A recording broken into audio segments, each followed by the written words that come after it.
देखिए, मैं group C और ग्रुप डी के जितने भी हावड़ा कॉरपोरेशन में स्टाफ है जो कॉन्ट्रैक्चुअल बेसिस पे काम कर रहे हैं, मैं आप लोगों के लिए, आपके परिवार के लिए लड़ाई लड़ रहा हूं और मैं चाहता हूं कि आप लोग मेरे लड़ाई में शामिल रहें।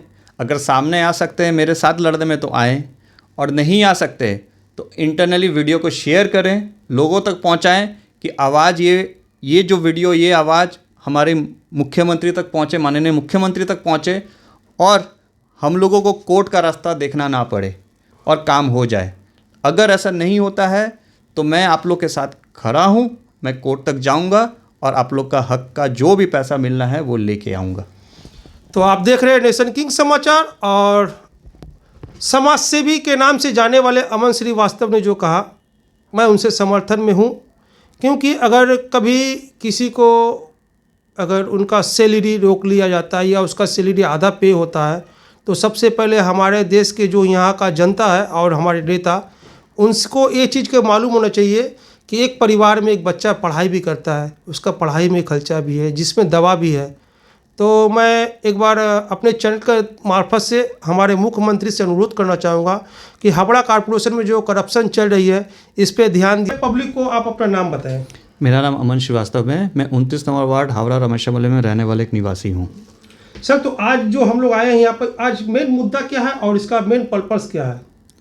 देखिए, इसका सबसे बड़ी मेन मुद्दा है कि हावड़ा कॉरपोरेशन में जितने भी कॉन्ट्रैक्चुअल स्टाफ काम कर रहे हैं उनके साथ शोषण हो रहा है, उनके परिवार के साथ शोषण किया जा रहा है।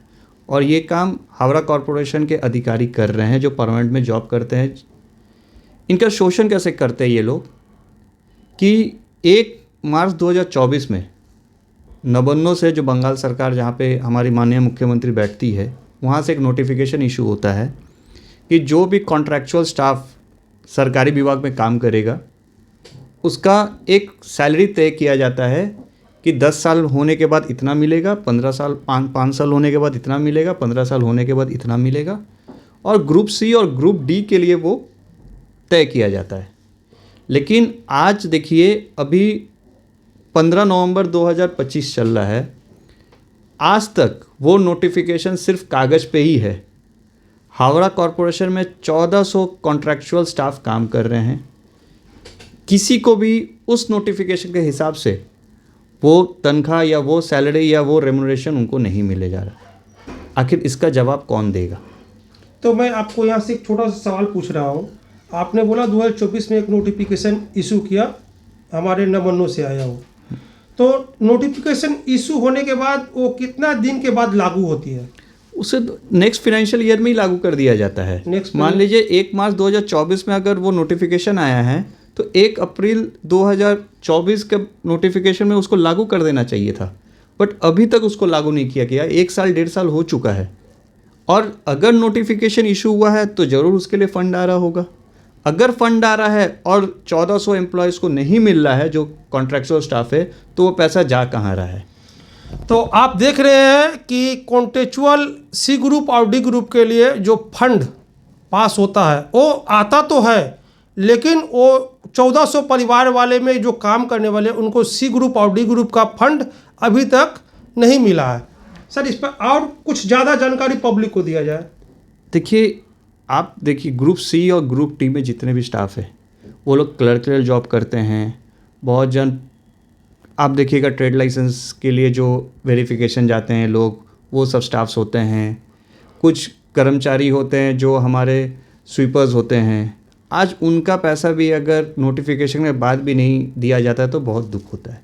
सबसे बड़ी बात, मैंने आज से 10 दिन पहले करीब 1 दिसंबर को मैंने एक लेटर किया था प्रिंसिपल सेक्रेटरी हावड़ा कमिश्नर और डिप्टी लेबर कमिश्नर हावड़ा के, और अभी तक उस लेटर पे इन्होंने कोई एक्शन नहीं लिया। मुझे सिर्फ इतना ही पता चलता है कि उन्होंने सीनियर ऑफिशियल्स को फॉरवर्ड किया है, इंक्वायरी हो रही है, आपको बताया जाएगा। लेकिन एक सटीक उत्तर कोई नहीं दे पा रहा है। ना तो डिप्टी लेबर कमिश्नर के स्टाफ दे पा रहे हैं जो अधिकारी वहाँ बैठे हुए हैं, ना HMC के डिप्टी कमिश्नर दे पा रही है। तो आखिर इसका जवाबदेही है किसका चुका है? तो बात करते हैं मुद्दे की, ये 1400 परिवार वालों के लिए आप जो लड़ाई लड़ रहे हैं, इसमें क्या उनको न्याय मिलेगा? एकदम मिलेगा, क्योंकि ये मेरा नोटिफिकेशन नहीं है, ये सरकार का नोटिफिकेशन है कि उनको इतना मिलना चाहिए, तो क्यों नहीं मिलना चाहिए और क्यों नहीं मिल रहा है, इसका जवाब तो हावड़ा कॉरपोरेशन का जितने अधिकारी हैं जो मेन हेड में बैठे हुए हैं या यहाँ की सरकार जो मेन इसको देख रेख करती है उनको देना पड़ेगा। और साथ ही साथ लेबर कमिश्नर जो यहाँ बैठे हुए हैं उनके आंखों के सामने उनके ही सरकारी विभाग में 1400 लेबर्स के साथ या स्टाफ के साथ में इतना बड़ा शोषण हो रहा है और वो कब तक चुप बैठे। तो आपको क्या लगता है ये जो नोटिफिकेशन के बाद जो फंड आ रही है और ग्रुप सी और ग्रुप डी के लोगों को नहीं मिल रहा, इसमें अभी तक का कितना करप्शन हो चुका होगा? देखिए, करप्शन हावड़ा कॉरपोरेशन में कितना बड़ा हुआ है वो तो आप लोगों को पता है और उसको लेके ऑलरेडी हाई कोर्ट में एक मामला पेंडिंग है जिसके लिए मैं अभी कुछ भी टिप्पणी करना नहीं चाहूँगा।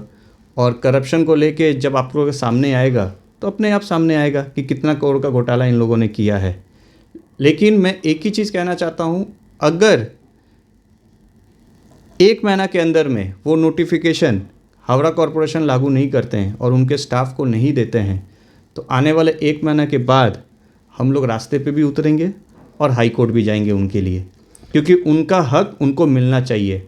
वो लोग उनके राइट्स को वायलेट कर रहे हैं, जो हमारे संविधान उनको राइट्स देता है उनको वायलेट कर रहे हैं। तो हम लोग उनको वायलेशन होने और शोषण होने, उनके परिवार का शोषण होने हम लोग नहीं देंगे। तो आप देख रहे हैं, बात है संविधान की और संविधान का अनुच्छेद का, जो आम ग्रुप सी डी या कोई भी कर्मचारी को उसका अधिकार देता है, लेकिन उसका अधिकार अभी तक उनसे वंचित रखा जाता है। और आए दिन पश्चिम बंगाल में कहीं ना कहीं एक करप्शन का उजागर होता ही है, लेकिन इस पे कार्रवाई कितना स्पीड में ममता बनर्जी करती है ये देखते हैं। सर, इस पे आप ममता बनर्जी को क्या इन्फॉर्मेशन दी है इस बारे में? मैंने प्रिंसिपल सेक्रेटरी को भेजा है, बंगाल सरकार के जो प्रिंसिपल सेक्रेटरी है मैंने उनको भी लेटर किया था। जिस समय मैंने HMC कमिश्नर और डिप्टी लेबर कमिश्नर हावड़ा को चिट्ठी किया तो मैंने उनको भी भेजा है, बट उनके तरफ से भी कोई रिस्पांस नहीं है अभी तक। तो क्या कहीं ना कहीं सरकार के सरकारी दफ्तर और सरकारी लोग में भी इसमें शामिल है क्या? एकदम शामिल है कहीं ना कहीं, क्योंकि आज इतना बड़ा फंड 1400 एम्प्लॉय का अगर आधा सैलरी दिया जा रहा है, वो आधा सैलरी बाकी जा कहाँ रहा है? ये तो जो सरकार में सैंक्शन करने वाले बैठे हैं और फंड यूटिलाइजेशन करने बैठे हैं उनका ही जवाबदेही बनता है। और कल को अगर कुछ भी सामने आता है तो दोषी भी वही माने जाएंगे।